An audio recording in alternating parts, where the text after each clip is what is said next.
मित्रों, इंसान चाहे कलयुग में हो चाहे सतयुग में, उसे अपने कर्मों का हिसाब किताब तो देना ही पड़ता है। जिसने जैसे कर्म संसार में किए हैं उन्हीं के अनुसार उसे अपने कर्मों को फल भोगना भी पड़ेगा।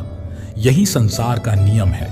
इसीलिए अच्छे कर्म करने तथा बुरे कर्मों से बचने की सलाह दी जाती है। कर्म का रास्ता बहुत अजीब होता है। इसे आप जितना समझते जाते हैं ये आपको उतना ही उलझाता जाता है। ये लोगों को मिलाता भी है और उन्हें दूर भी कर देता है। कर्म ही किसी को गरीब तो किसी को अमीर बनाता है। ऐसा माना जाता है कि इस जन्म में हमारे माता पिता, भाई बहन और अन्य रिश्तेदार पिछले जन्मों के कर्मों का ही नतीजा है। आध्यात्मिक दृष्टिकोण से ऐसा माना जाता है कि जैसा कर्म हम करते हैं वैसा ही फल हमें मिलता है। मनुष्य अपने जीवन में जो भी कर्म करता है उसका फल उसे अवश्य मिलता है, लेकिन हम ये नहीं जानते कि कब और कैसे मिलता है।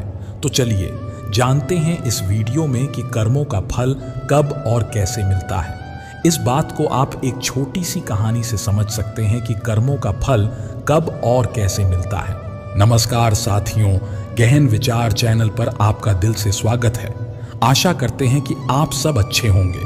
प्यारे साथियों, एक बार की बात है, एक नगर में हरीश नाम का आदमी रहता था। वह एक व्यापारी था।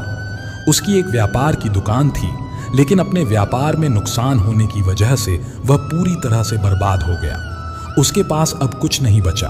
अब उसके पास केवल 5 स्वर्ण मुद्राएं बची थीं। तो उसने सोचा कि अगर मैं इस नगर में रहूंगा तो मेरा कुछ नहीं होने वाला, मुझे दूसरे नगर जाना होगा। यही सोचकर वह उन 5 स्वर्ण मुद्राओं को लेकर दूसरे नगर के लिए घर से एक ठेला लेकर रवाना हो गया। जब वह दूसरे नगर के लिए जा रहा था तो उसे रास्ते में एक महात्मा मिले। वह महात्मा बहुत ज्ञानी थे। उनके ज्ञान की चर्चा चारों तरफ फैली हुई थी। वह युवक महात्मा के पास गया और बोला, महात्मा जी, आप कहाँ जा रहे हैं? महात्मा ने उससे कहा कि मैं यहीं पास के नगर में जा रहा हूँ। उस युवक ने सोचा कि चलो अच्छा हुआ, साथ में मेरा भी सफर कट जाएगा। महात्मा ने उस युवक से पूछा कि आप कहाँ जा रहे हो? तब उस युवक ने कहा कि महाराज, मैं पास के नगर में व्यापार करने के लिए जा रहा हूँ। अब मेरे पास केवल 5 स्वर्ण मुद्राएं बची हैं। उन्हीं से मैं एक नया व्यापार शुरू करूंगा। इसके बाद उस युवक ने महात्मा को सारी बात बताई कि कैसे उसका व्यापार पूरी तरह से घाटा हो गया। फिर हरीश महात्मा के साथ साथ चलने लगा।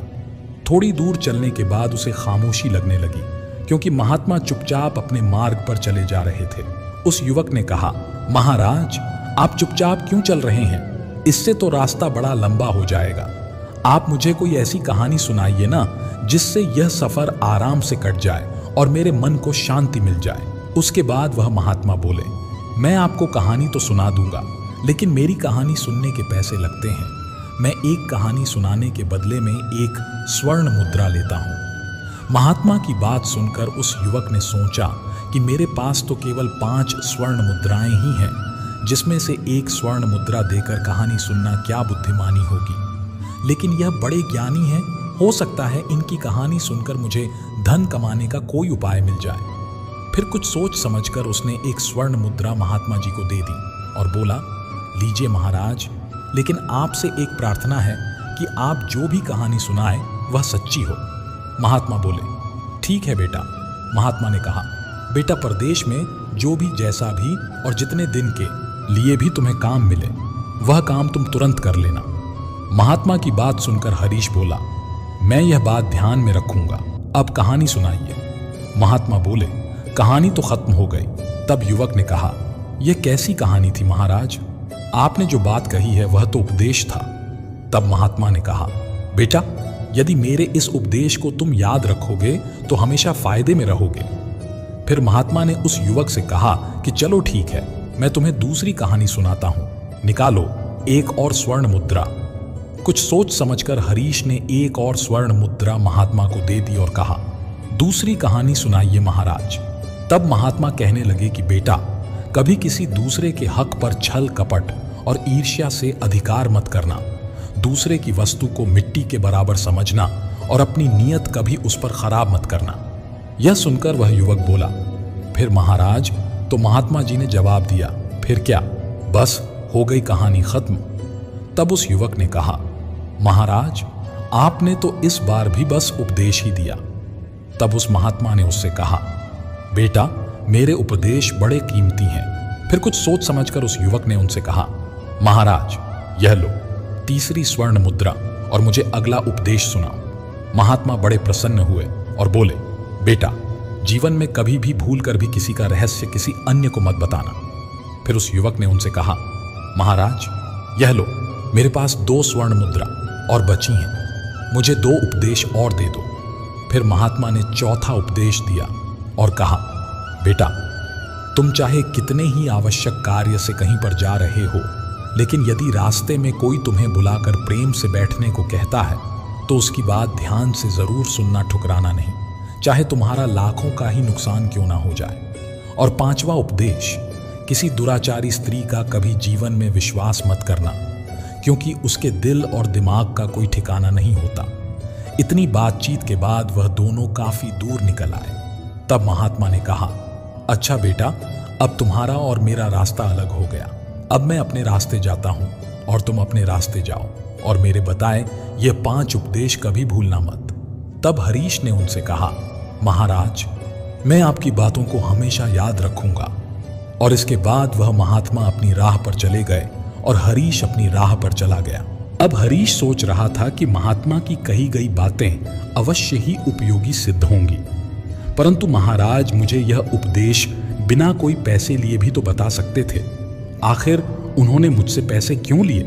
उन्हें पैसों की क्या आवश्यकता है? फिर उसने सोचा कि कोई बात नहीं, बाद में मैं इस बारे में उनसे पूछ लूंगा। और इस तरह चलते चलते वह एक नगर में पहुंच गया। अब उसके पास कोई धन नहीं था, इसलिए वह कोई व्यापार भी नहीं कर सकता था। वह नौकरी की तलाश में लोगों से पूछने लगा और वहां पर उसे रवि नाम का एक युवक मिला। उसने हरीश को बताया कि मैं राजा के यहाँ काम करता हूँ, मेरा काम उनके घोड़ों की देखभाल करना है, लेकिन मेरी माँ बहुत बीमार है, इसलिए मुझे 15 दिन की छुट्टी चाहिए ताकि मैं अपनी माँ के पास जा सकूं। अगर तुम मेरी जगह पर 15 दिन तक काम करने के लिए तैयार हो तो चलो मेरे साथ राजा के पास। रवि की बात सुनकर हरीश मान गया। राजा की एक बेटी थी जो कि बहुत सुंदर थी। राजा उसे अत्यधिक प्रेम करते थे। इसके अलावा राजा को घुड़सवारी का भी बहुत शौक था, इसलिए उन्होंने बहुत सारे घोड़े पाल रखे थे, जिनकी देखभाल के लिए बहुत सारे सेवक भी रखे थे, जिसमें से एक रवि भी था। रवि हरीश को लेकर राजा के पास गया और बोला, महाराज, इसका नाम हरीश है। मैं अपने स्थान पर इसको रखकर 15 दिन के लिए अपनी माँ के पास जाना चाहता हूँ। तब राजा ने कहा, मुझे इससे कोई दिक्कत नहीं, लेकिन अगर मेरे घोड़ों को कुछ भी हुआ तो उसके जिम्मेदार तुम होगे और तुम्हें ही उसका दंड भुगतना पड़ेगा।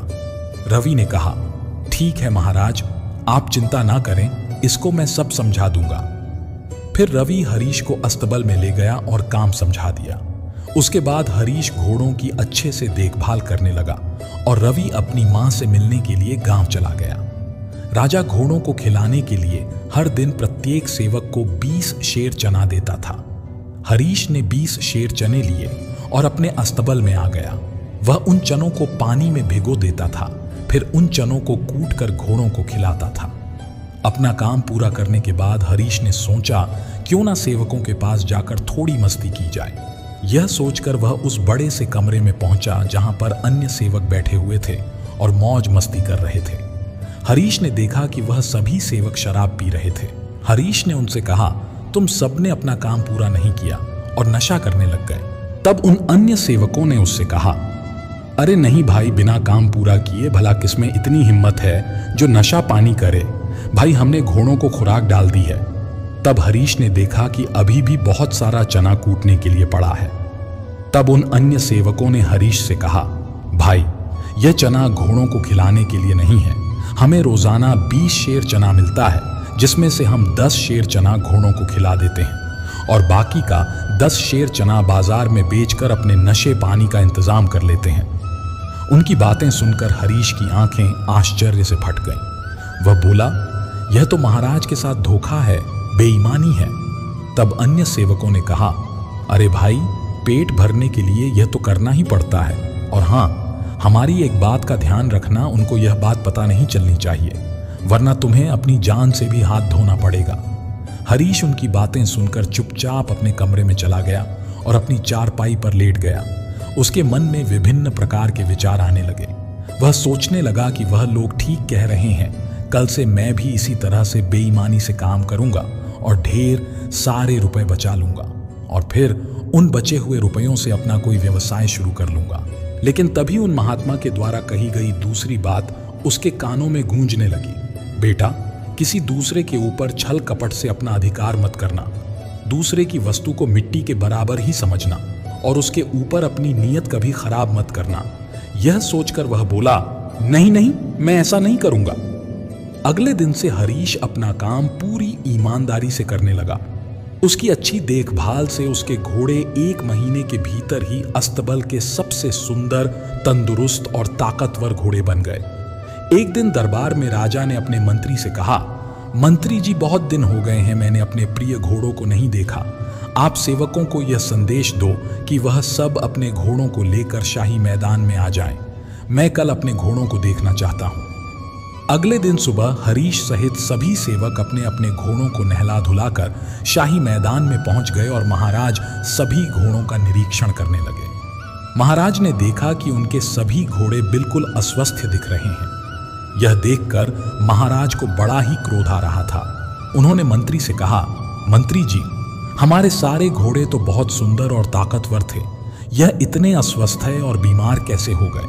तभी मंत्री ने कहा, महाराज, मुझे लगता है सभी सेवकों ने इनकी देखभाल अच्छे से नहीं की। इसके बाद राजा आगे बढ़े तो उन्होंने देखा कि हरीश के घोड़े बहुत ही स्वस्थ और तंदुरुस्त हैं।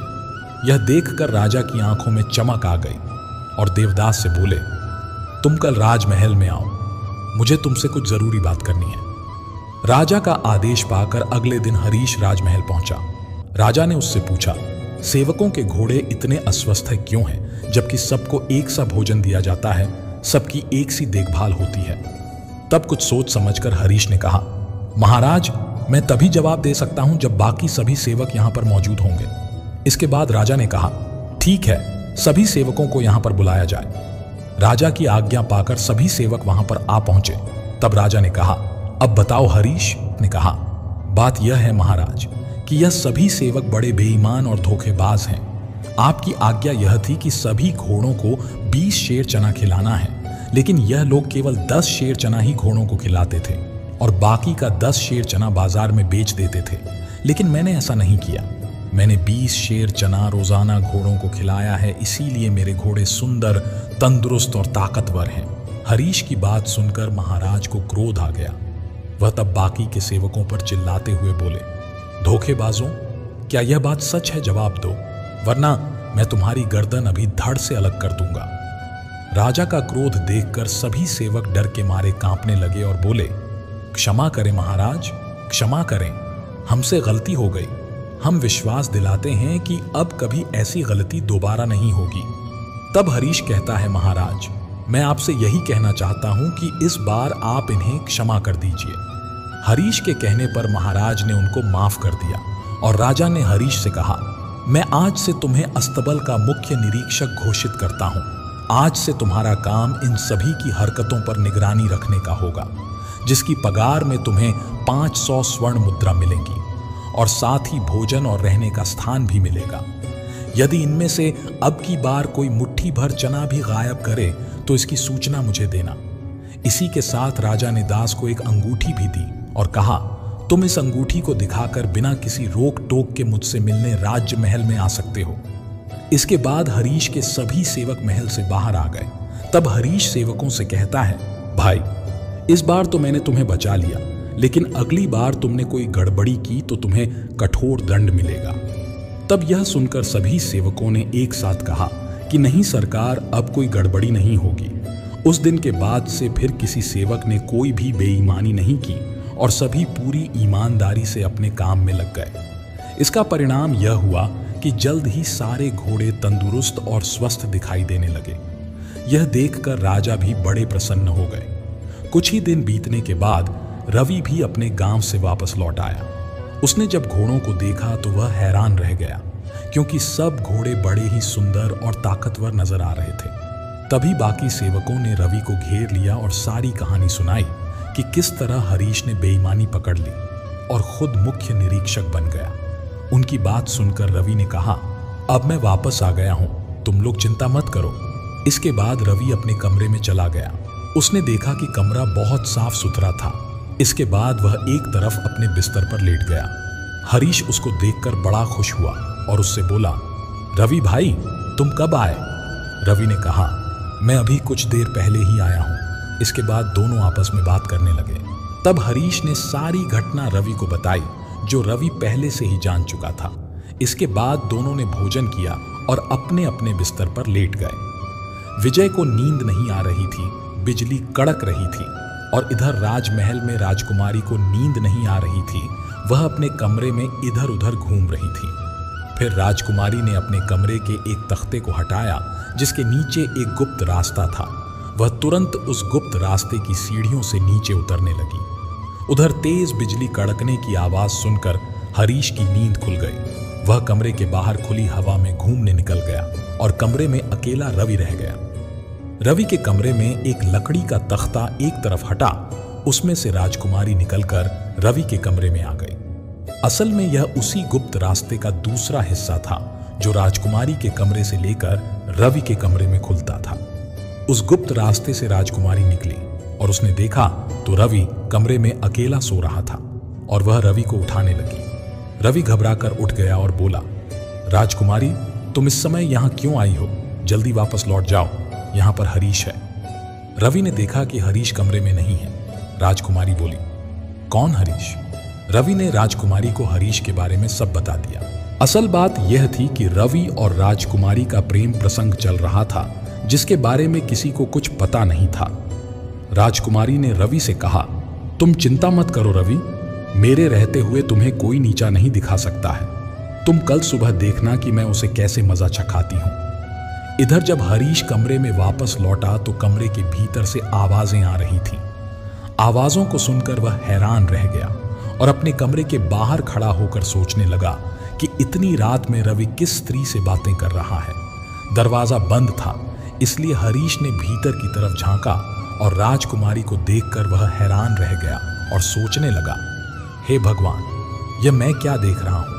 इतनी रात को राजकुमारी सेवक रवि के साथ क्या कर रही है? मुझे इसी समय महाराज को यह खबर बता देनी चाहिए। यह रवि तो महाराज की पगड़ी उछालना चाहता है। तभी उसके कान में महात्मा की कही गई बात गूंजी कि बेटा, हरीश किसी का रहस्य किसी दूसरे को मत बताना, वरना खुद ही मुसीबत में फंस जाओगे। बस यही सोचकर वह कमरे के बाहर ही छुपकर राजकुमारी के जाने का इंतजार करने लगा।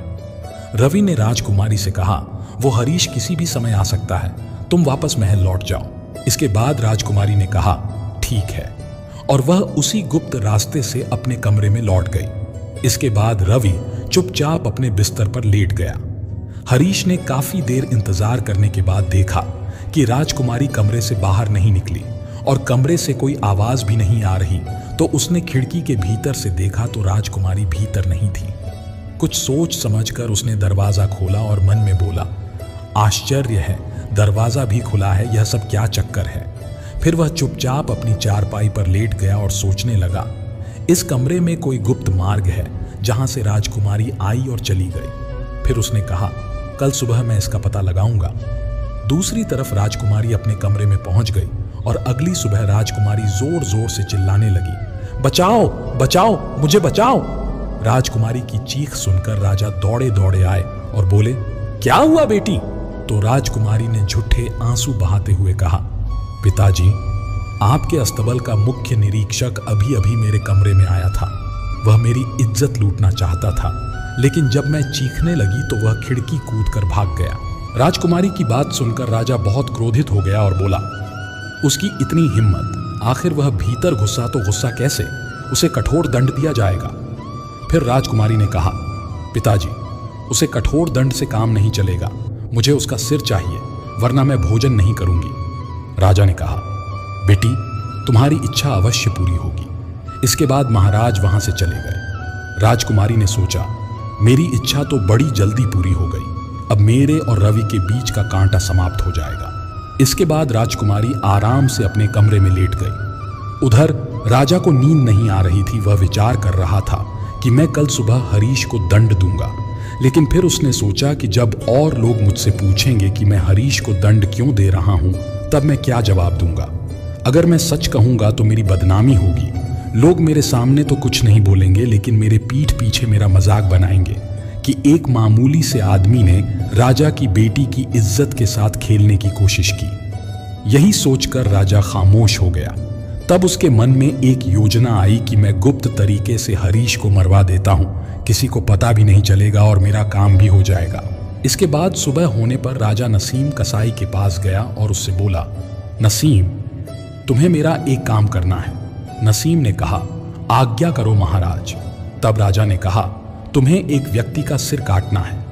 यह सुनकर नसीम बोला, नहीं महाराज, मैं ऐसा नहीं कर सकता। लेकिन राजा की आज्ञा पाकर उसे ऐसा करना पड़ा। तब राजा ने कहा कि मैं अभी तुम्हारे पास एक युवक को भेजूंगा, तुम किसी भी बहाने से उसे अपने कारखाने के अंदर ले जाकर उसका सिर काट देना। इसके बाद मैं तुम्हारे पास एक दूसरे युवक को भेजूंगा, उस युवक को तुम उसका कटा हुआ सिर देकर भेज देना। नसीम ने कहा, ठीक है महाराज। इसके बाद महाराज अपने महल वापस लौट आए और हरीश को बुलाया और कहा, हरीश, इसी वक्त नसीम कसाई के कारखाने जाओ, वहां पर तुम्हें वह जो भी चीज दे उसे लेकर मेरे पास आओ। राजा का आदेश पाते ही हरीश सोचने लगा, कसाई से क्या काम हो सकता है। लेकिन फिर उसने सोचा कि मुझे तो अपना काम करना है। जैसे ही वह कुछ दूर पहुंचा तो रास्ते में एक पेड़ के नीचे कुछ साधु बैठे हुए दिखाई दिए। वे आपस में धर्म उपदेश के ऊपर चर्चा कर रहे थे। हरीश वहां जाकर खड़ा हो गया। तभी एक साधु ने कहा, बच्चा वहां खड़े क्यों हो, हमारे पास बैठ जाओ और कुछ देर तक उपदेशों का आनंद लो। तब हरीश बोला, गुरुदेव, मैं किसी जरूरी काम से जा रहा हूं, इसलिए रुक नहीं सकता। लेकिन जैसे ही उसने आगे कदम बढ़ाया तो उसके कानों में महात्मा द्वारा कही गई बात गूंजने लगी कि बेटा, तुम किसी आवश्यक कार्य से ही क्यों ना जा रहे हो, लेकिन यदि मार्ग में तुम्हें कोई प्रेम से बोले तो बैठकर उसकी बात अवश्य सुनना। उसकी बात ठुकराना नहीं, चाहे तुम्हारा लाखों का ही नुकसान क्यों हो रहा हो। उसके मन में यह विचार आते ही हरीश साधुओं के बीच बैठ गया और उनके द्वारा दिए जाने वाले उपदेश सुनने लगा। उधर राजा सोचने लगा कि नसीम कसाई ने हरीश का सिर काट दिया होगा। अब कसाई के पास हरीश का सिर लेने के लिए किसको भेजूं? तभी राजा की नजर रवि पर पड़ी। उन्होंने रवि को बुलाया और कहा, रवि, तुम इसी वक्त नसीम कसाई के कारखाने में जाओ और जो भी चीज वह तुम्हें दे उसे लेकर मेरे पास आओ। इसके बाद रवि राजा की आज्ञा पाकर तुरंत नसीम कसाई के पास पहुंच गया। उधर नसीम कसाई को लगा कि यही वह व्यक्ति है जिसका मुझे सिर काटना है। इसके बाद नसीम कसाई उसे चुपचाप अंदर ले गया और उससे कहा कि तुम्हारे पीछे जो बक्सा रखा है उसमें एक पोटली है, उसे निकाल दो। जैसे ही विजय पीछे पलटा तो नसीम ने अपनी तेज धारदार तलवार से उसकी गर्दन काट दी और उस गर्दन को कपड़े में लपेट कर रख दिया और उसके धड़ को कहीं और छुपा दिया। इसके बाद उधर जब उपदेश खत्म हुआ तो हरीश कसाई के पास गया और बोला, महाराज ने कुछ सामान लाने के लिए बोला है, वह मुझे दे दो। नसीम ने सोचा कि यही वह दूसरा व्यक्ति है जिसको मुझे वह सिर देना है। नसीम कसाई ने हरीश को वह कटा हुआ सिर दे दिया और कहा, इसको ले जाकर महाराज को दे देना। हरीश कटे हुए सिर को लेकर महाराज के पास पहुंचा। जैसे ही महाराज और राजकुमारी ने हरीश को देखा तो वह दंग रह गए। हरीश ने कहा, महाराज, आपने मुझे नसीम कसाई के पास भेजा था, लेकिन रास्ते में किसी वजह से मुझे देरी हो गई, इसीलिए मुझे आने में थोड़ा समय लग गया। हरीश की बात सुनकर राजा को समझते देर नहीं लगी कि हरीश की जगह विजय कसाई के पास पहले पहुंच गया। इसके बाद राजा ने कहा कि तुम्हारे हाथ में क्या है? तो हरीश बोला, खोल कर दिखाता हूं महाराज। जैसे ही हरीश ने थैला खोलकर दिखाया तो उसमें रवि का सर था। यह देखकर राजकुमारी जोर जोर से रोने लगी और कहने लगी, मेरे प्रिय, तुम मुझे छोड़कर क्यों चले गए? मुझे क्या पता था कि मेरी चाल तुम्हारी ही जान ले लेगी। यह सुनकर राजा ने कहा, बेटी, तुम यह क्या कह रही हो? तब राजकुमारी ने कहा, पिताजी, मुझे माफ कर दीजिए, यह सब मेरे ही कर्मों का नतीजा है। मैं हरीश को मरवाना चाहती थी। उसने फिर पूरी बात राजा को बताई तो राजा को बहुत दुख हुआ कि यह सब षड्यंत्र राजकुमारी का ही था, हरीश को मरवाने का। उसके बाद राजा ने हमेशा के लिए हरीश को अपने यहाँ काम पर रख लिया। दोस्तों, इसलिए कभी भी किसी के लिए बुरा मत सोचो, क्योंकि आप किसी के लिए बुरा सोचोगे तो सबसे पहले आपके साथ ही बुरा होगा। हम दूसरों का बुरा चाहकर अपना भला कभी नहीं कर सकते। आंख ने पेड़ पर फल देखा तो फल खाने की लालसा जगी। आंख तो फल तोड़ नहीं सकती, इसलिए पैर गए पेड़ के पास फल तोड़ने। पैर तो फल तोड़ नहीं सकते, इसलिए हाथों ने फल तोड़े और मुंह ने फल खाए और वो फल गए पेट में। अब देखिए, जिसने देखा वो गया नहीं, जो गया उसने तोड़ा नहीं, जिसने तोड़ा उसने खाया नहीं, जिसने खाया उसने रखा नहीं, क्योंकि वो पेट में गया। अब जब माली ने देखा तो डंडे पड़े पीठ पर जिसकी कोई गलती नहीं थी, लेकिन जब डंडे पड़े पीठ पर तो आंसू आए आंख में, क्योंकि सबसे पहले फल देखा था आंख ने। कर्म का सिद्धांत यही है। कर्म करने से पहले यह तय कर लेना चाहिए कि उससे पछतावा होगा या प्रसन्नता होगी। कर्म जीवन का आधार है। यह हमारे भविष्य को बनाने और संवारने में महत्वपूर्ण भूमिका निभाता है। कर्म के बिना जीवन अधूरा है। अच्छे कर्म व्यक्ति को समाज में सम्मान दिलाते हैं, जबकि बुरे कर्म पतन का कारण बनते हैं। अवशेष मात्र भी बचता नहीं है किसी का, यहाँ बची रहती हैं तो बस सबके कर्मों की कहानियां। आपके अच्छे कर्मों का फल शायद आप बांट भी सकें, लेकिन बुरे कर्मों का फल आपको स्वयं भुगतना होगा। अगर आप किसी और के साथ गलत करने जा रहे हो तो अपनी बारी का इंतजार भी जरूर करना। अच्छा हो या बुरा हो, पर कर्मों का फल जरूर मिलता है। किसी को जल्दी मिलता है तो किसी को थोड़ी देर से मिलता है। कर्म एक ऐसा रेस्टोरेंट है जहां ऑर्डर देने की जरूरत नहीं है, हमें वही मिलता है जो हमने पकाया है। जगत के कल्याण के लिए स्वार्थ से ऊपर उठो और अपनी धरती माता को पावन बनाने के लिए स्वयं को बदली। अपने भीतर सत्यता, पवित्रता और मानवता को धारण करो। जगत के कल्याण में ही आपका भी कल्याण होगा। इस संसार में जो भी संघर्ष हो रहा है, जो भी मनमुटाव है, परिवार में जो कलह है, अपने आसपास लोगों के मन में जो बैर है, किसी के साथ कुछ लेन देन है, वो सब हमारे ही कर्म बंधन के कारण है। कर्म आपकी तार्किक और बौद्धिक क्षमता से बहुत परे की चीज है। जब आप इस कर्म को समझने लगेंगे तो आप घटनाओं और लोगों के साथ बंधना बंद कर देते हैं और आपकी स्व की यात्रा अर्थात अपने अंदर की यात्रा आरंभ हो जाती है। प्यारे दोस्तों, हमारे जीवन में अच्छी और बुरी बातें कर्म के कारण ही घटित होती हैं। जब समय अच्छा होता है तो दुश्मन भी दोस्त जैसा व्यवहार करने लगते हैं, और जब समय खराब होता है तो दोस्त भी दुश्मन जैसे लगने लगते हैं। जिन लोगों के लिए आपने बहुत कुछ किया होता है वो भी आपके दुश्मन बन जाते हैं, और वहीं आपके जीवन में कुछ लोग ऐसे भी आ जाते हैं जो आपके मददगार बनते हैं, जिनके लिए आपने कभी कुछ नहीं किया होता। इन सब में समय और कर्म की भूमिका सबसे महत्वपूर्ण होती है। प्यारे साथियों, कभी कभी हम जो सुनते और समझते हैं वह पूरी तरह सत्य नहीं होता। आपने कई महापुरुषों की बातें सुनी होंगी, कई बुद्धिमानी पुरुषों और गुरुदेव की बातें सुनी होंगी। उनका कहना यह होता है कि संसारिक जीवन मोह और माया से भरा हुआ है। हमारे रिश्ते, हमारा धन, हमारी इच्छाएं, यह सब बस माया जाल है, और जीवन का असली लक्ष्य तो मोक्ष है, मुक्ति है। मित्रों, अगर आप राधा रानी को दिल से मानते हैं तो कमेंट बॉक्स में राधे राधे लिखना बिल्कुल भी ना भूलें। हमें आध्यात्मिक जीवन की ओर बढ़ना चाहिए। जो लोग इस सांसारिक जीवन में फंसे हुए हैं, क्या उनका जीवन पूरी तरह से व्यर्थ है?